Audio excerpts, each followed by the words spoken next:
C'est l'esprit peut-être qu'ils ont pour pouvoir peut-être gagner un peu de l'argent à travers ce tournoi. À travers ce tournoi, oui. Parce que c'est véritablement dommage d'avoir une VAR, de ne pas s'en servir, et de faire payer les recours. Et à 25 000 francs. À 25 000 francs. Et l'appel à 50 000 francs. C'est quand même une somme, effectivement. Bien sûr. Et quand on a 20, 30 recours dans la soirée, c'est beaucoup de halis. Hein? Oui, c'est beaucoup de halis. Ça, c'est mon Camerounais, Jeff. Et un petit clin d'œil ou bien un petit coucou à toute la population camerounaise qui vit ici au Sénégal. Tout à fait, tout à fait. En tout cas, on est très heureux vraiment de retrouver tout le beau public vraiment qui nous suit sur Lutte TV et aussi sur Eric Favre TV. Je salue aussi de passage mon ami et frère, mon confrère Grégoire de la 7TV, Grégoire, l'homme de Joal Fadjout, le très grand Sikampaya, l'homme de New Jersey qui était aussi là-bas vraiment en Amérique pour pouvoir couvrir la Coupe du Monde. Mon ami Grégoire Sambassar de la 7TV, maa ngi lay nuyu bu baax a baax di la ziar en attendant rek Khadim Anta Seck dafa mel ni recours dafa am dañuy xaar nag ba xam gars yi lan la commission règlement et discipline di statuer pour aussi rappeler que aussi la commission règlement et discipline qui s'occupe des VAR est différente de l'autre équipe qui s'occupe des appels. Parce que quand il y a VAR, il y a deux commissions. Il y a deux commissions. Quand tu fais, en dehors de la VAR, bien sûr, quand tu déposes un recours, il y a la commission règlement et discipline qui est là pour visionner les images et statuer. Et si tu n'es pas content et que tu fais un recours et que tu fais un appel, il y a une autre commission qui vient visionner et pour faire la supervision. C'est bon aussi de rappeler. C'est bon d'expliquer justement au grand public le règlement. On a Baïfal 6642 qui nous demande c'est combien entre Dakar et Tambacounda. C'est 2-1. 2-1 pour le moment. En attendant justement le combat de Sini Barni. La déclaration Sini Barni pour voir si ça va être 3-1 ou 2 partout. Pour l'instant, c'est 2-1 en faveur de Dakar. Mais malheureusement pour moi, je crois que c'est une guerre perdue d'avance, c'est peine perdue. Parce que malheureusement, il y a eu 3 appuis pour la région pour la région de Tamba, représentée par Moussa Soussar, communément appelé Olympique, qui vient d'un village qu'on appelle Boudjou, à quelques kilomètres de Gandiaï. C'est Barni qui vient de Barni, qui représente la région de Dakar, catégorie 100 kg. Donc nous rappelons à tous les Sénégalais et Sénégalaises qui nous suivent à partir de la scène Lutte TV et Eric Favre TV que nous sommes à l'occasion de la 26e édition du drapeau du tournoi, du drapeau du chef de l'État. Un tournoi de lutte qui regroupe les 14 régions du Sénégal. Chaque région est représentée par 5 lutteurs parmi les différentes catégories. Donc on peut dire que c'est la 3e année aussi sous l'égide du président Bassirou Diomaye Diakhar Faye. Tout à fait. Oui, parce que la première année, il était élu même pas 2 mois et on avait organisé le drapeau du chef de l'État. Donc il a fait 2 ans, mais il a bénéficié de 3 tournois. De 3 tournois. De 3 tournois. Voilà, en espérant justement on dirait le voir peut-être ce soir. On dirait qu'on va vider le recours. En tout cas, le recours bien que trop. Il y a un recours pour les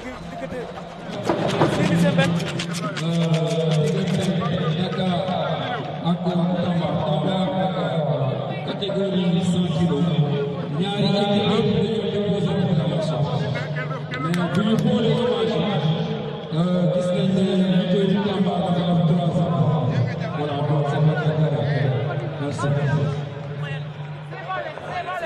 qui remporte ce combat. Donc victoire de Dakar. Dakar, ça fait 3-1 pour Dakar. Oui. Effectivement, il y avait bel et bien 3 appuis. Malheureusement pour Tambacounda.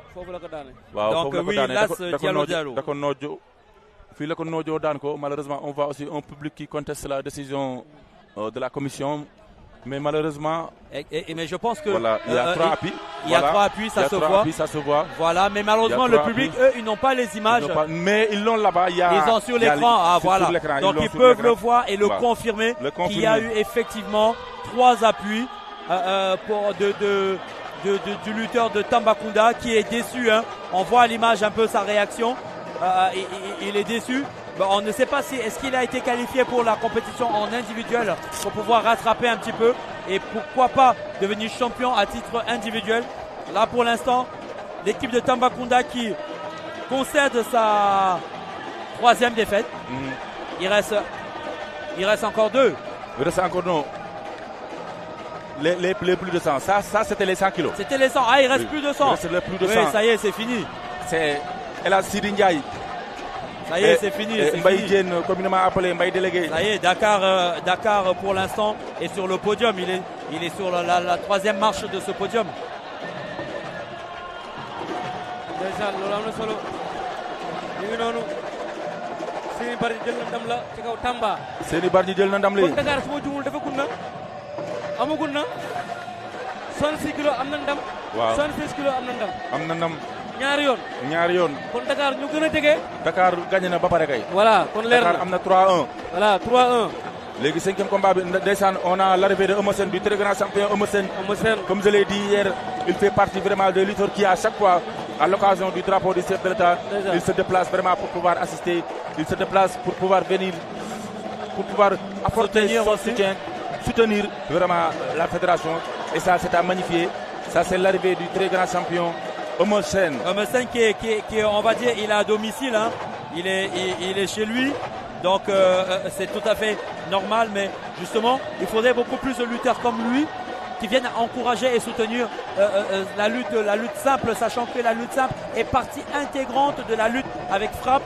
Il faudrait qu'il y ait plus de lutteurs, plus de célébrités, plus de VIP impliqués dans le développement de la lutte sans frappe.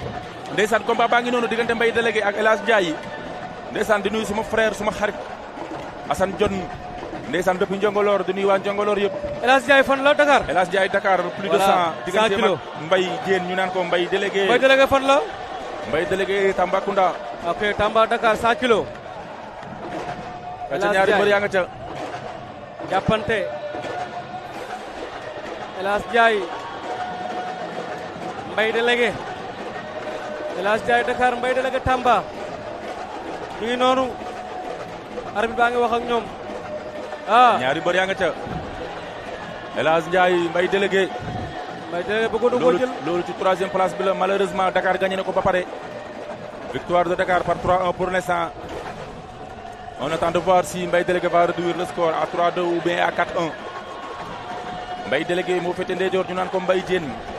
moom moo doon représenter la région de Tambacounda catégorie plus de 100 avertissement pour Mbaye.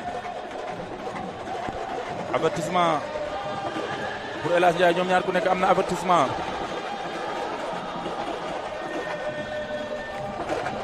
Maintenant, Hadim Anta, oui. Comment toi tu trouves cette compétition depuis avant-hier, depuis vendredi, jeudi que ça a commencé?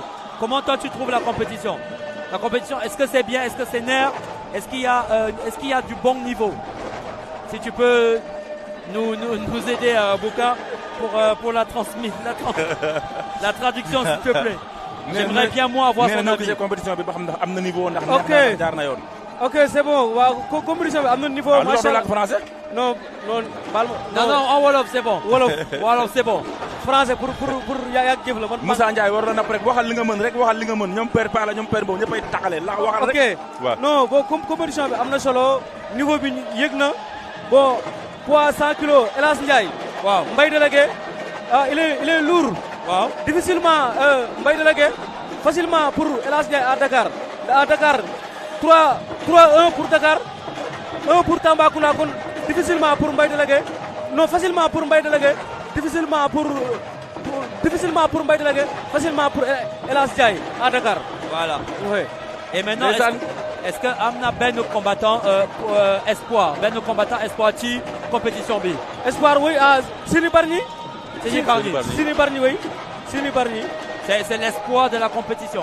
Ouais, c'est l'espoir Seny Bargny Ngor Niakh. waaw Ngor Niakh à Tambacounda oui Ngor Niakh. Fatick. waaw kon ñoom toog nañ. non. ñu war de finale. ok voilà Ngor Niakh à Seny Bargny. waaw 2 espoirs. Ce sont les 2 espoirs de cette compétition. Ah oui. Merci beaucoup Anta.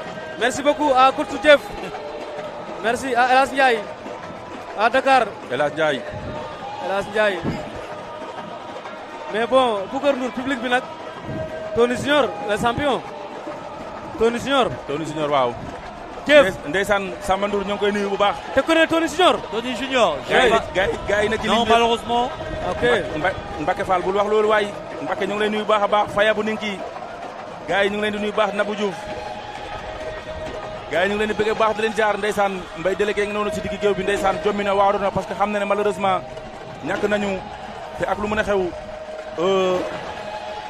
waaw même bu gagné tamit Tony Junior.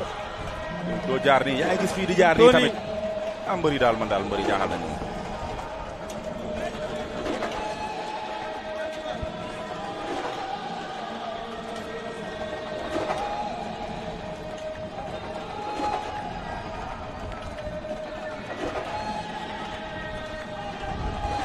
ndeysaan combat baa ngi noonu dañ koy reprendre